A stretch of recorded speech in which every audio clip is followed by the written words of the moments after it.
Pública. ¿Cómo están ustedes? Muy buenas noches. Bienvenidos a Vía Pública. El Servicio Nacional del Consumidor, el SERNAC, confirmó que 2 cadenas de farmacias deberán compensar a 53.000 clientes que se vieron afectados por la colusión en los precios de los medicamentos. Esto ya ocurrió hace muchos años. El acuerdo fue alcanzado con las farmacias Salcobrand y Cruz Verde, tras una demanda por colusión en 206 medicamentos entre diciembre del 2007 y marzo de 2008. El monto a entregar será 22.000 pesos por persona al grupo de consumidores más afectados, es decir, quienes debían consumir medicamentos por enfermedades crónicas o más graves.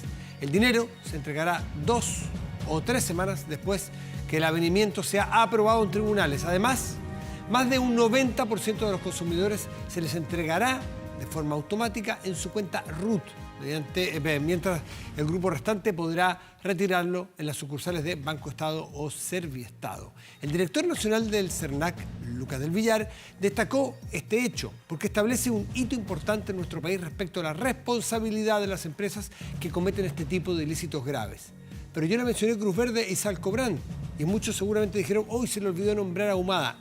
No, Ahumada estaba, sí estaba, fue lo primero que se inculpó y permitió entonces que se conociera la trama.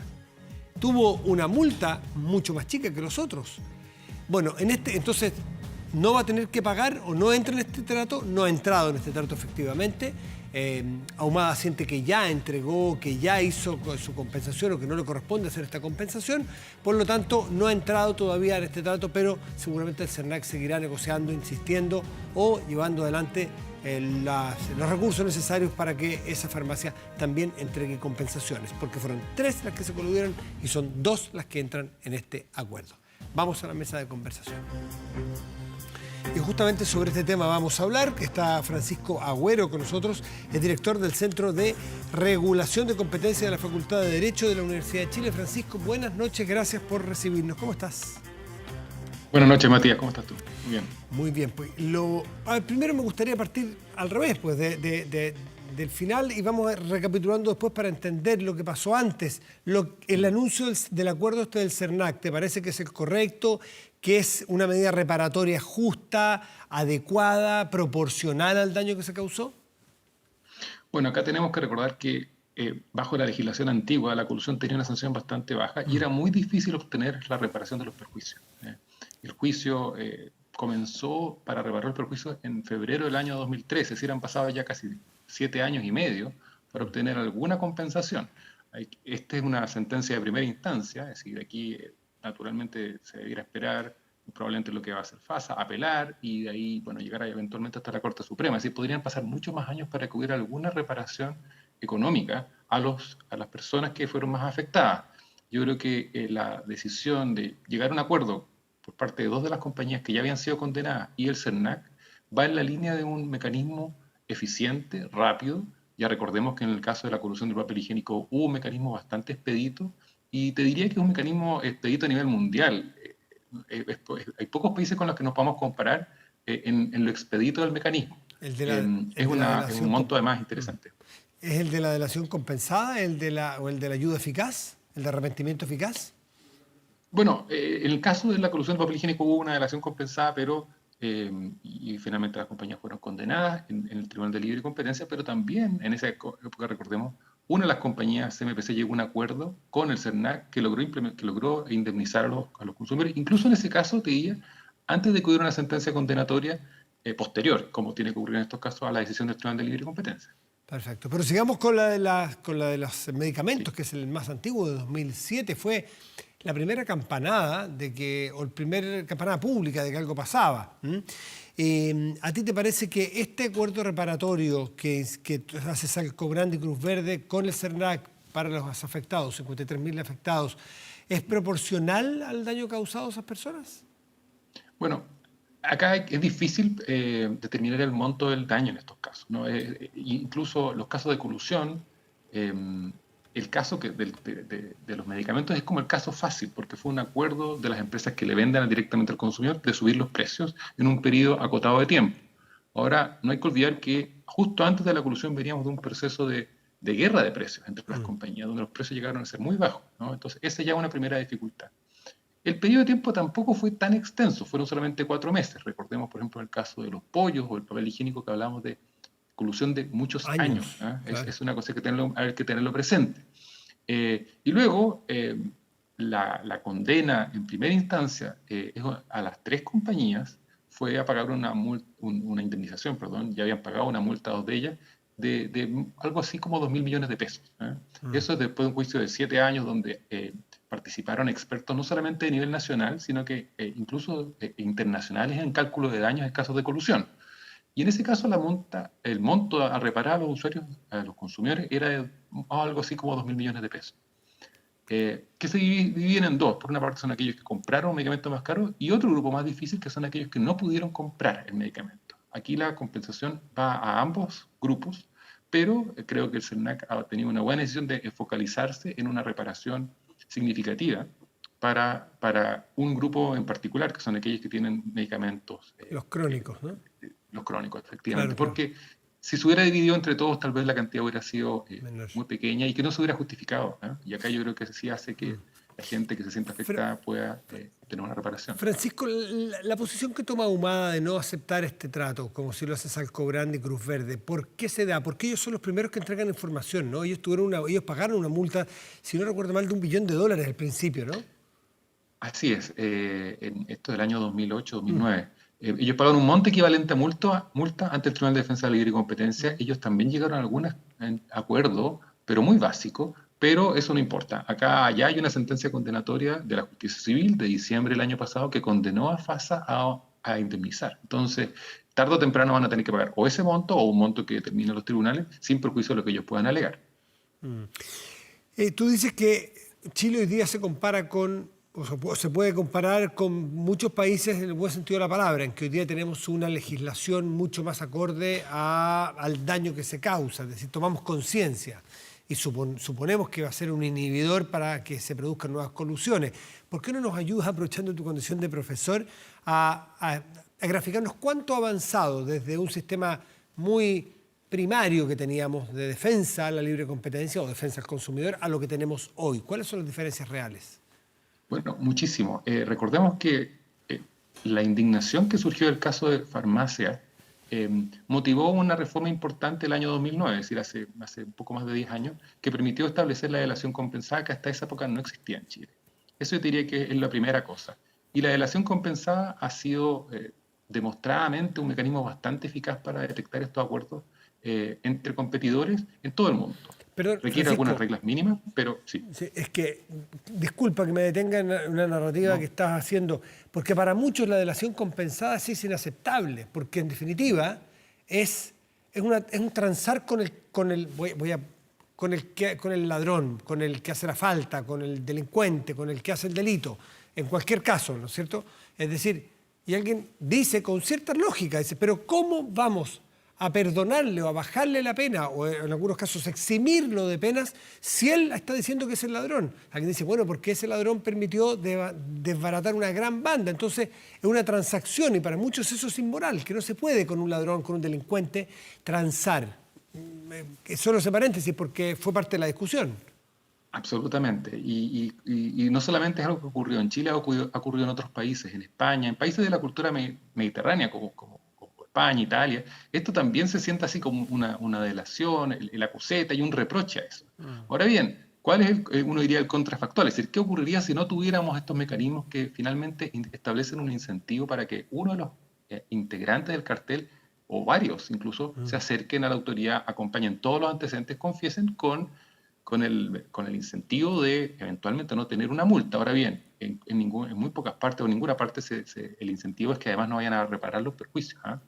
Efectivamente es contraintuitivo, parece raro, muy extraño, difícil de entender, y por eso incluso recordemos que en el caso de la colusión del papel higiénico, la Corte Suprema revocó la delación compensada de la primera compañía que se acerca, ¿no?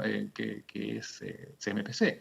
Eso muestra que hay un reproche de falta de moralidad, de ética, ¿no? Pero lo que se ha demostrado que funciona en todo el mundo, todo tipo de culturas, desde Corea del Sur, Estados Unidos, la cultura mediterránea, es que la delación compensada es uno de los mecanismos más efectivos para romper estos acuerdos secretos en los cuales muchas veces participan la dirigencia empresarial. Sin eso no lo hubiéramos descubierto, ¿no? Entonces, parte de la indignación que hemos visto en los últimos años a las empresas que se han ido coludiendo, finalmente es consecuencia de que se han ido descubriendo los casos. En países vecinos no se ve esta indignación probablemente porque no hay herramientas de delación compensada que estén funcionando, ¿no? En Chile la hay desde el 2009. ¿En qué otros países de la Sí. zona hay o ninguno cercano? Bueno, se ha ido estableciendo de a poco, ¿no? Y Colombia, por ejemplo, Perú, México, han ido estableciendo. Desde luego, casi todos los países de la OECD o todos los países de la OECD contemplan mecanismos de delación compensada más o menos eficientes, ¿no? Se señala normalmente que se requiere que hayan reglas más o menos claras, o lo más claras posible, de hecho, para que los delatores puedan obtener los beneficios que señala la ley. Si hay algún grado de incertidumbre, los mecanismos no van a funcionar. O sea, Como probablemente ocurre a propósito del caso de CMPC, de hecho. el delator tiene beneficios sí, solo sí, su confesión lleva a esclarecer toda la maquinaria que estaba montada, no solo por acusar. Y hay otra cosa que es interesante, por lo que he leído, que hay incentivos no solamente entre competidores, sino dentro de una propia empresa. La empresa A se coludía con la B y con la C. Está el incentivo a acusar a B y C para yo tener una menor pena, pero también dentro de A yo acusar a mi jefe si es que estamos coludidos. ¿Eso opera en Chile? Bueno, podría ocurrir. Normalmente en los casos de delación compensada lo que se ha visto es que hay una decisión de toda la empresa de participar y acercarse a la autoridad, en este caso la Fiscalía Nacional Económica, y entregar todos los antecedentes, colaborar, incluso se llega a tener que evitar el despido o compensar a la gente que es despedida dentro de la empresa que tú detectas que ha participado en estos acuerdos, lo tienes que despedir, pero también porque tienes que dar una señal interna a la compañía que esto no es aceptable, pero también tienes que acompañarlos con una defensa legal porque quieres que declaren en el juicio. Entonces, produce algún grado de extrañeza esto, pero es necesario. Como tú bien dices, hay otros mecanismos que pueden ser mejores incentivos incluso. Uno podría decir, bueno, ¿qué pasa que si tú vas a la compañía y le dices a tu jefe, oiga, jefe, esta situación está ocurriendo, y el jefe no hace caso, o es parte del acuerdo, no quiere dejar de recibir su incentivo, ¿no? su bono. En esos casos, en algunos países, se han establecido además mecanismos adicionales, que lo que se ocupan a veces mecanismos que tienen un mayor reproche. Se habla derechamente de soplonaje, de whistleblowing, que son mecanismos que se están usando en algunos países de Estados Unidos, lo ha ocupado un poco Corea, que a veces lo que te obligan primero muchas veces es a internamente denunciar la conducta. Si no ocurre nada, si la conducta no es tomada en serio, tú puedes ir a la autoridad y la autoridad te podría hasta entregar un premio económico por descubrir esta situación que ocurre en la empresa donde tú estás o estuviste, ¿no?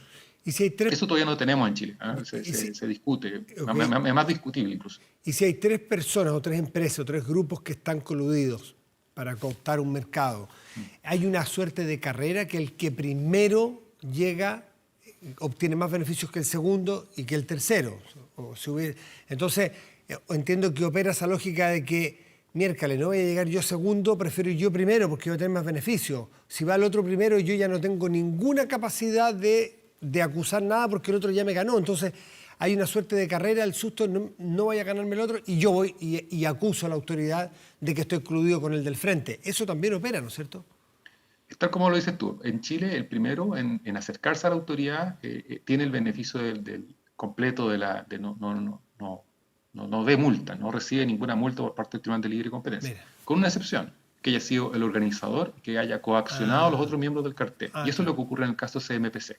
La otra compañía, SCA, también en este caso hace delación compensada, no recibe el beneficio total y señala que CMPC es el organizador del cartel y quien la coaccionó. Esto es un caso bien particular, en un caso de un cartel de dos, y los dos reciben algún beneficio, y finalmente la Corte Suprema revoca el beneficio para SMPC. ¿Por tener una posición dominante en el mercado, por ser el organizador o el más grande? Es más que tener una posición dominante, porque podrían darse una situación. Estos a veces son carteles que duran mucho tiempo. ¿Y qué pasa si una compañía fue vendida, llega un nuevo dueño y se da cuenta de esta situación en la empresa, ¿no? Bajo ese argumento, ningún nuevo dueño podría alegar esta situación. Y en ese caso, en un cartel de dos, una de las compañías que quedaría atrapada en el cartel no podría salirse porque nunca podría ocupar el beneficio, la delación compensada como instrumento para romper el cartel. El otro, el que no lo organizó, le podría de alguna manera chantajear, ¿eh? Claro. Entonces, aquí funcionan los incentivos de alguna manera y tienen la ventaja que se descubren estas situaciones que son súper reprochables en la economía de mercado, han causado mucha indignación, como lo hemos visto. Francisco Agüero, tú mencionaste que en el 2009 se produce este cambio en la legislación chilena que introduce la figura de la delación compensada. Del 2009 a la fecha, ¿ha tenido progresos, cambios, avances esta ley? Sí, bueno, tuvimos un cambio en el 2009. Luego tuvimos, recordemos, una reforma importante que impulsó la presidenta Bachelet el año 2014, que se dicta la ley el año 2016. Esa ley ya incorpora derechamente la cárcel en algunos casos de colusión. Se aumentan los mecanismos de detección. Y este gobierno, en marzo de este año, envió un nuevo proyecto de ley que establece algunos mecanismos adicionales para detectar carteles, que diríamos que es la conducta más dañina a una economía, y más reprochable por el daño que puede causar, no solamente bueno, lo hemos visto en Chile con muchos productos, ¿no? O sea, ¿podría decir tú que, como profesor de esta materia en la Escuela de Derecho de la Universidad de Chile, que nuestro país está, dentro de todo, muy avanzado, muy en la punta de la legislación de libre competencia o para evitar estos carteles? ¿O crees que todavía hay mucho que avanzar? Bueno, uno podría pensar en mecanismos adicionales. Primero, yo recogería que la legislación es buena, pero también la implementación ha sido bastante bien hecha, diría yo. Tenemos una fiscalía económica con mucha reputación, con muy buenos profesionales, que escoge muy bien los casos que va a llevar. Tenemos también un Tribunal de Defensa Libre y Competencia que ya lleva casi 15 años funcionando, una Corte Suprema que está entendiendo mejor los casos de colusión cuando le llegan. Y también tenemos, el sistema permite que un particular pueda iniciar una demanda por colusión incluso, ¿no? Hemos tenido algunos casos en el sistema chileno. Entonces las instituciones se han ido modernizando a la par con la legislación. Y yo diría que, claro, uno podría pensar en algunas reformas adicionales. A mí me gusta mucho la figura del whistleblower, del soplón interno, cuando no funcionan los controles dentro de la compañía, que te permitiría crearía más inestabilidad dentro de un cartel. Esto es un poco la lógica de la mafia, ¿no? Cuando uno ve las películas de mafia y una de las personas que el asesor del don principal decide salir, del capo, decide salir y empieza a colaborar, bueno, tiene que tener un incentivo, ¿no? Si tú sabes que... y es cosa de mirar las decisiones del tribunal, los nombres de las personas que han participado en los carteles probablemente van a tener dificultades a veces en encontrar trabajo posteriormente, ¿no? Es decir, tú no te gustaría contratar a alguien que participó en un cartel, si era una empresa más o menos seria. Entonces, salvo que esa gente sabe que si se sale del cartel también puede tener un beneficio, ¿no? Porque la cúpula no respondió. Oye, bueno, Francisco Agüero dándonos una verdadera clase en un tema que ha sido, para algunos incluso, lo de las colusiones, es uno de los factores que explica el 18 de octubre, que explica las molestias. Es decir, que es uno de los gérmenes donde empieza a producirse una molestia con el modelo, con el sistema, con la forma en que nuestra economía ha conseguido el espacio que ha conseguido.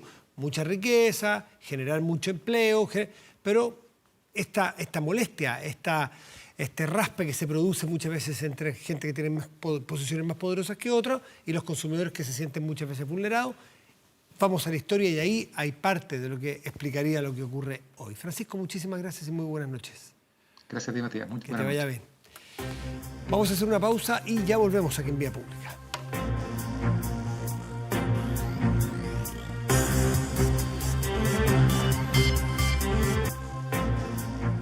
Estamos de vuelta en Vía Pública y le cuento que Fundación Educación 2020 ha hecho con Ipsos un estudio. Estamos conectados a 3.500, 3.488 estudiantes y apoderados también, naturalmente, y directivos de colegios, para establecer cuál es la percepción de los logros en aprendizajes en este año tan raro, tan curioso, tan anómalo. Los resultados son dramáticos. Alejandra Arratia, que es la directora ejecutiva de la Fundación Educación 2020, está con nosotros aquí. Buenas noches, Alejandra, ¿cómo estás? Hola, buenas noches, Matías, ¿cómo estás tú? Muy bien, pues digo dramático, no sé si le pongo mucho, pero para mí es dramático que el 24% de los alumnos afirma que no ha aprendido nada. 24%, o sea, un cuarto de los alumnos no ha aprendido nada en esta pandemia. Que el 20% dice que ha aprendido muy poquito, o sea, casi la mitad entre poco y nada. Y un 5% haber aprendido mucho. ¿Exagero cuando digo que es dramático esto? No, no exageras en absoluto. Son dramáticos y además son dramáticos porque si uno los mira por en el fondo por distintas variables puede observar cómo la inequidad una vez más se plasma Además, muy fuerte en estos resultados, ¿no? además. Entonces, cuando tú miras, de hecho ese porcentaje es solo el 20% en los colegios particulares pagados y en los colegios, en esta encuesta lo que nosotros encontramos fue que los que tienen peores resultados en términos de la percepción de los estudiantes, es una acotación que es importante, es cuánto perciben los estudiantes que han aprendido. Son los particulares subvencionados, que tienen el 52%, o sea, más de la mitad de los niños siente que ha aprendido poco o nada, lo cual es una señal de alerta claramente dramática, digamos. Sí.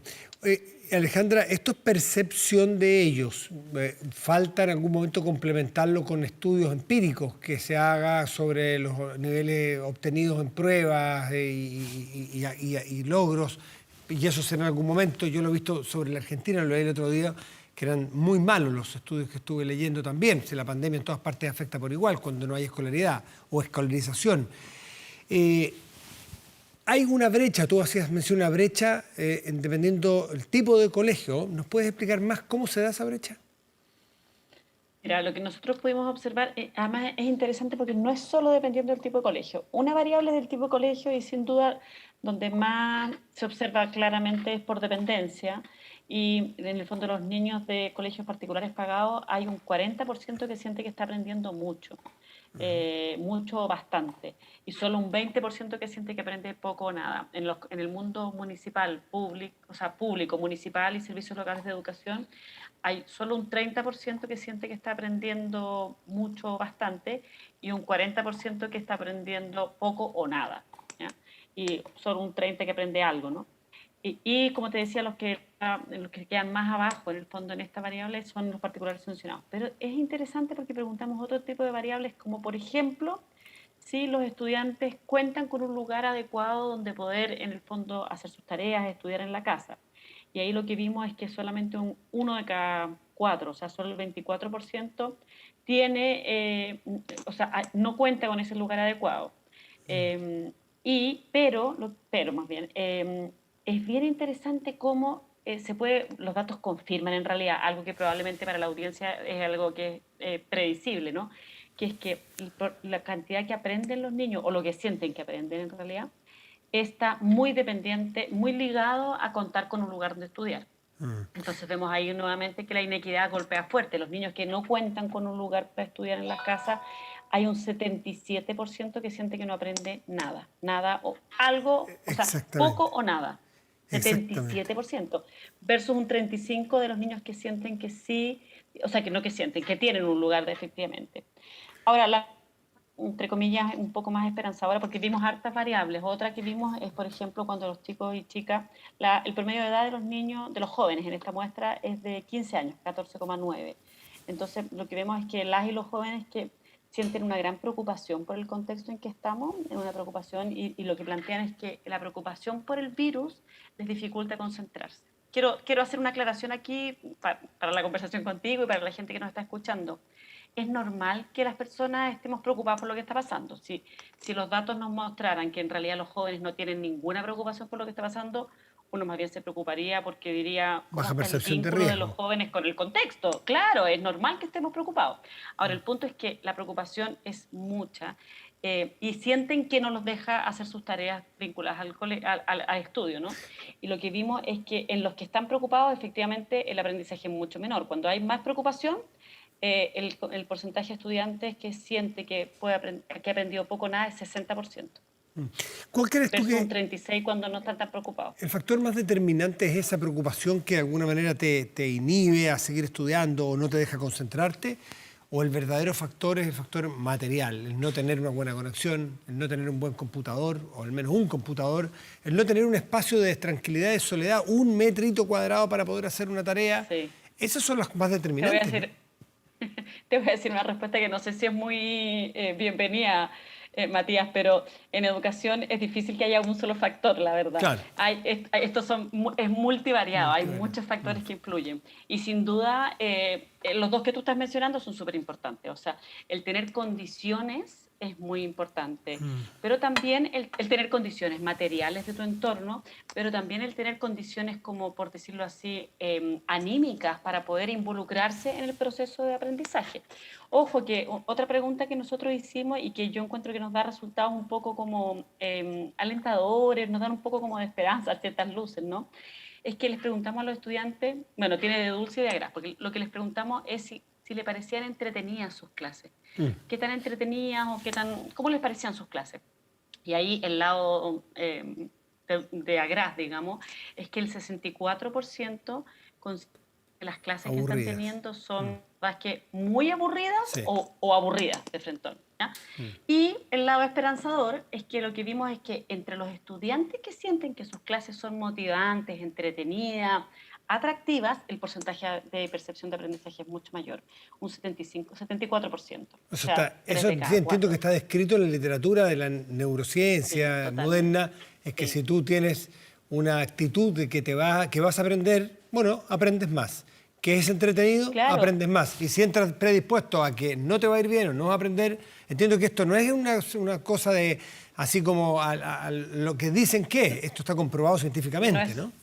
Sí, no es y no sorprende, es un dato que es consistente con la investigación en cómo aprende el ser humano, en cómo aprendemos las personas, ciertamente. Sí, sí. Y esto, claro, desde la perspectiva de la neurociencia, el rol de las emociones y cómo nuestro cerebro, la participación de cómo nuestro cerebro en todas sus dimensiones, digamos, participa de ese proceso.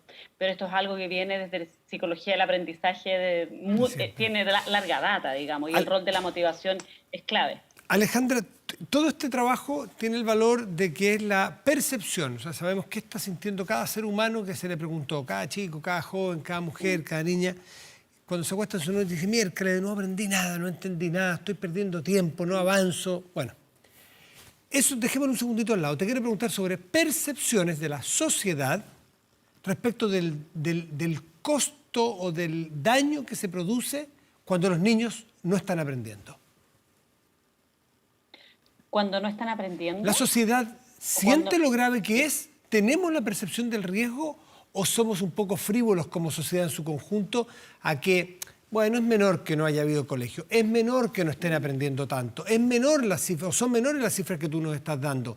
¿Hay percepción de la verdadera importancia de lo que está ocurriendo en educación?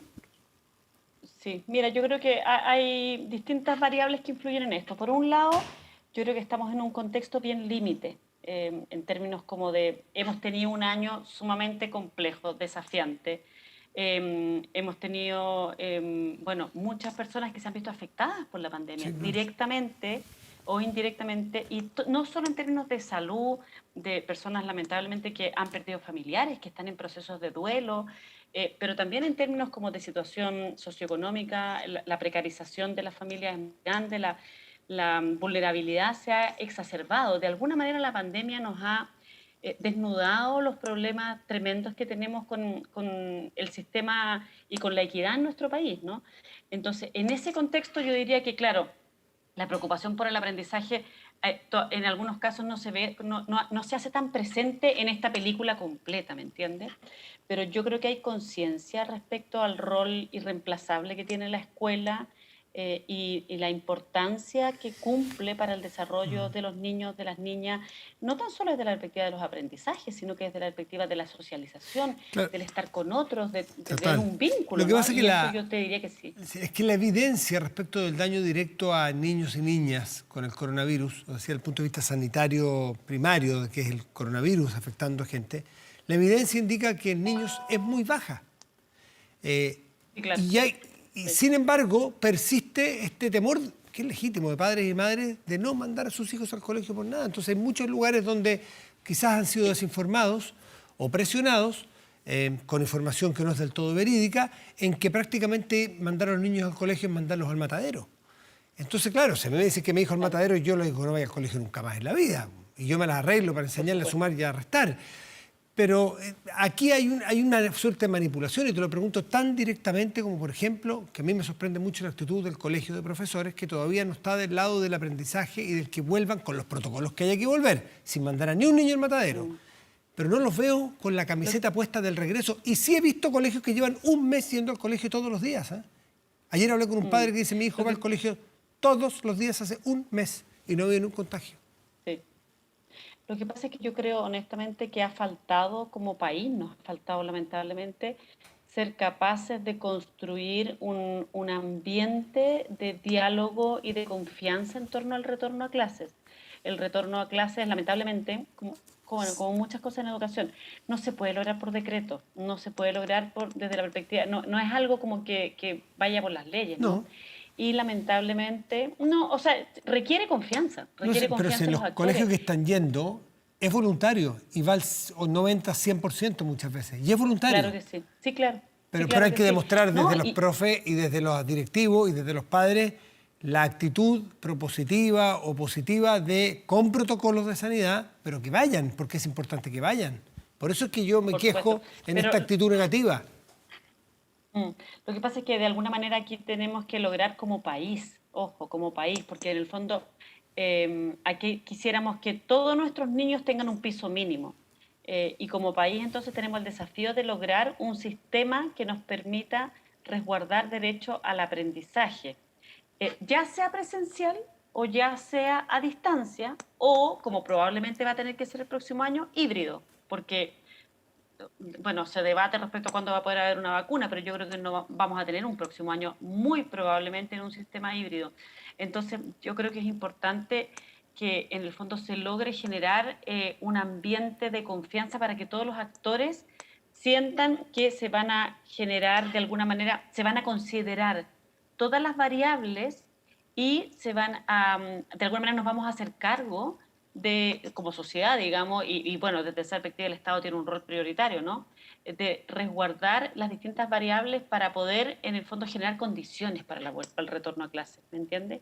Y no solo para el retorno a clases, sino que para mantener trayectorias de aprendizaje. Y en ese sentido es importante que todos los actores, bueno, es fundamental, nosotros hemos planteado muchas veces y lo creemos firmemente, es fundamental generar espacios de conversación, de diálogo, de participación, que las comunidades puedan plantear cuáles son sus temores, porque en un contexto como este que es tan difícil es natural tener temor. El punto es qué hace uno con el temor. O me paraliza el temor o ese temor lo procesamos, lo conversamos y vemos cómo lo elaboramos, ¿me entiendes? Alejandra, ¿siente que se ha politizado el regreso a los colegios, el regreso a clases? En esta brecha en la cual estamos, en esta grieta política en que estamos, en que casi como Estados Unidos, que usar o no usar mascarilla es una propuesta política. Sí, el volver al colegio en Chile se volvió casi una propuesta política también, volver o no volver a clases. ¿Tú sientes que pasó algo de eso? A nosotros nos preocupa, sí que, no sé si es la palabra que se ha politizado, pero que se ha vuelto muy binaria la conversación. Ha sido una conversación súper poco pedagógica, por decirlo así. ¿Me entiendes? Con los matices que tiene, con las complejidades que tiene, entendiendo como que este es un tema que es mucho más de grises y de matices que de blancos y negros. Aquí hay un derecho, además, un derecho a la educación que está puesto en juego y que tiene que de alguna manera compatibilizarse con el derecho a la salud. Son dos derechos que tenemos que cuidar, pero el punto es que tenemos que buscar la mejor forma posible de velar por estos derechos de un modo adecuado. Lamentablemente ha sido muy difícil generar un ambiente en que esa conversación se dé de un modo que genere más confianza. Aquí, de alguna manera, bueno, y también tiene que ver con el contexto país en que estamos en algunas cosas, ¿no? Uno quisiera que en el fondo vamos ganando en confianza para poder abordar un desafío como este del modo más armónico posible, ¿no? Poniendo el bien superior de los niños, de las niñas y de los jóvenes al centro, que nos parece que es lo que debería ser, ¿no? Alejandra Arrate, directora ejecutiva de Fundación Educación 2020, muchas gracias por estar esta noche con nosotros, como siempre. Que estés bien, ¿eh? Buenas noches. Gracias a ustedes, Matías. Chao. Buenas noches. Hacemos una pausa y volvemos en Vía Pública.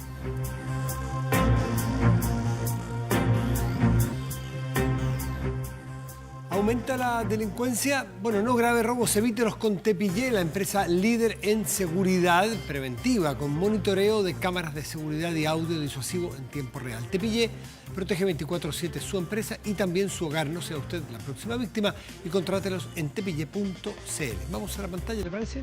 Y en la pantalla revisamos qué es lo que tiene en portada de nuestro portal de noticias 24horas.cl.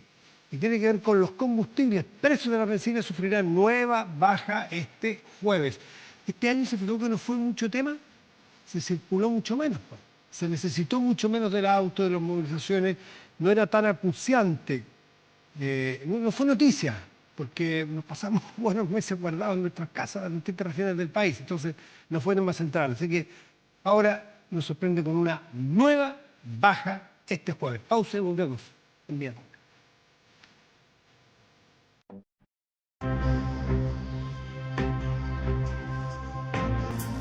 De vuelta aquí en Vía Pública le mostramos el tiempo para mañana en distintas regiones, pero también la temperatura de este momento en la región metropolitana, que está con 15 grados, 2 décimas y está nublado aquí en la región metropolitana.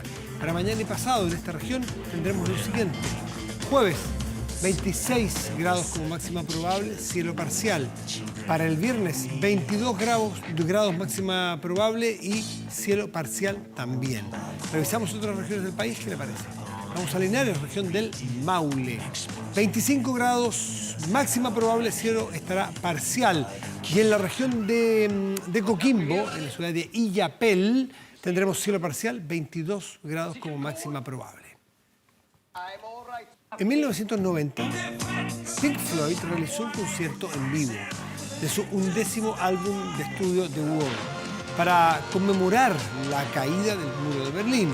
Esta presentación para muchos logró terminar definitivamente con la separación cultural de las dos Alemanias. Y de hecho, así fue. Promovido por Roger Waters y con la participación de estrellas como Van Morrison, Scorpions, Cyndi Lauper, lograron apoyar a una fundación que fue creada para mitigar el impacto de cualquier guerra o desastre natural, sobre todo en Europa. Al cierre de Vía Pública, hoy escuchamos The Wall con Pink Floyd. Muy buenas noches y gracias por venir.